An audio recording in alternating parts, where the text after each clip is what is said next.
young people, when we look at the legacy of the first 4 years of the Governor Sanwo-Olu administration, you talk about infrastructure, you're big on that. You talk about what you've done in maternal mortality. Well, one thing that the young people talk about is your response to the NSAS protest. Lagos State was the epicenter. I'm sure you didn't imagine that you'd come for an interview and not speak about that. That's okay. Because that's one of the grievances of the young people and why they say they're not going to vote for you on Saturday. So, in terms of the role that you played, are there lessons from how you handled or responded to the young people's agitations for NSAS in 2020? Hold on a second, sir, please. Okay. And also, in responding to that, what would you have done better? Because the young people are listening, it's big on their hearts, and so they want you to speak to them as their chief executive officer, how you would have handled their agitations perhaps better because they felt that they were, you put them in a very precarious situation and that there's some errors that you denied that actually happened. And the second part of that question is on security. A few minutes ago, you talked about the fact that with the security, you didn't attend debates for that. However, many Lagosians can't say that. They are on the streets of Lagos and they're afraid. And unlike you, sir, they don't have the security protection that your office offers. So do you think security has fared better in the 4 years of you being governor? And how better would you handle security in Lagos? I would have wanted a longer time to explain because you've touched on very critical things. My role played, lessons learned, absolutely. There's no leader that world's worth his while that will not do, a forensic analysis of what happened. But if you want to, for once, just drop it, right, and do a role play, put yourself in my situation and, just watch and not listen to what I think I want to hear, but hear what truly actually happened and not just social media, In fact, the NSAS had started almost 3 weeks before that incident of October 20, almost 3 weeks. So it had built up, in itself in various locations. People have come to some certain locations as a place where they can always aggregate on a daily basis. I was the first governor that went there to meet with them nationwide. It didn't start in Lagos, but when it got to, I was the first, right? Waters and all sorts. That's the price of leadership. I was one that took the 4-4 or the 5-for-5 to Mr. President with pictures, with everything. I was the first that set up, right, a fund for people that were either had been molested by police to come forward and get restitution. Right, I was the first. I was the first that set up, a tribunal and a panel. In all of these things, I was the first. Move forward. The incident on that night happened. I was in my house with some cabinet members when it happened, so we didn't have an idea at all. In terms of the question they asked, who ordered the shooting and also, who ordered for a CPS not to listen to me when I went to Magodo the other day? So you can see who ordered that. We had election last Saturday. There were more military out there, than police. Who ordered? It's not in my remit. It's not in my space.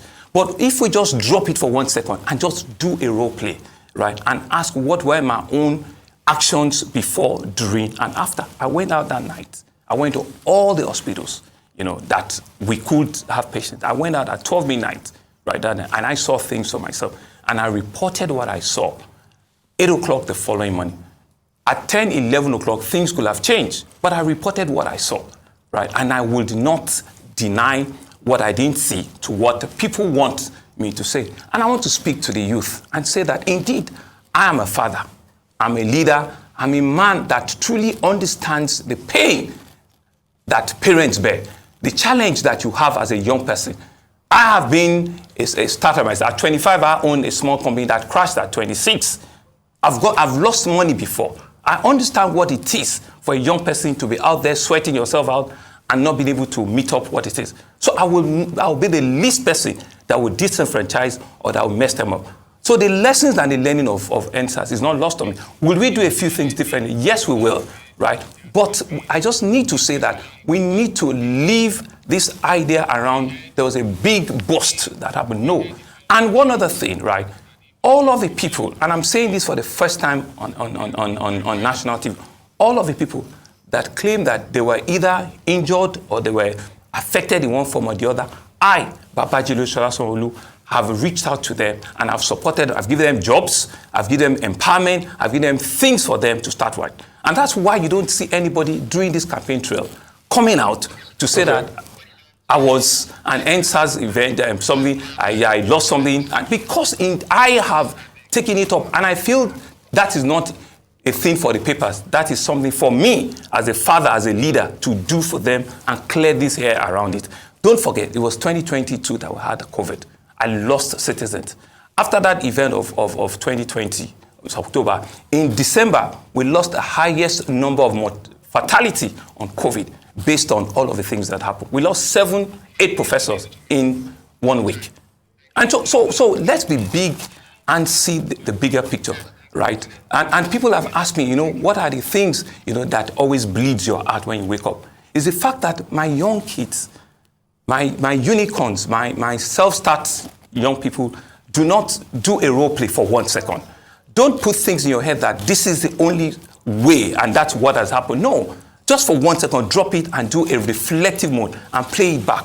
It wasn't a flash incident. It was an incident that has piled up for 3 weeks. For 3 weeks. And for whatever reason, I didn't have control. I don't control the police. I don't control the media. We've still on the conversation. Just to do state police, we've been on it for 3-4 years. We've been on it. And to answer your second question on security, that has been. I was, and Almighty Dr. Ruben is here. We were both on the first board of the Lagos State Security Trust Fund. I was one of the people that set it up. And that has been a model that is helping us to fully equip the Lagos State Police Command, including buying diesel, buying fuel, buying everything for them. At some point, I had to buy ammunition for them just to keep them safe. Vehicles, those runs into hundreds. That's a minimum I can do. Encourage them, but for them to do the policing, that's their role, right? And for as long as it's still a national, health agency with just a small dotted line with me, there's not a lot that I can do. At this point.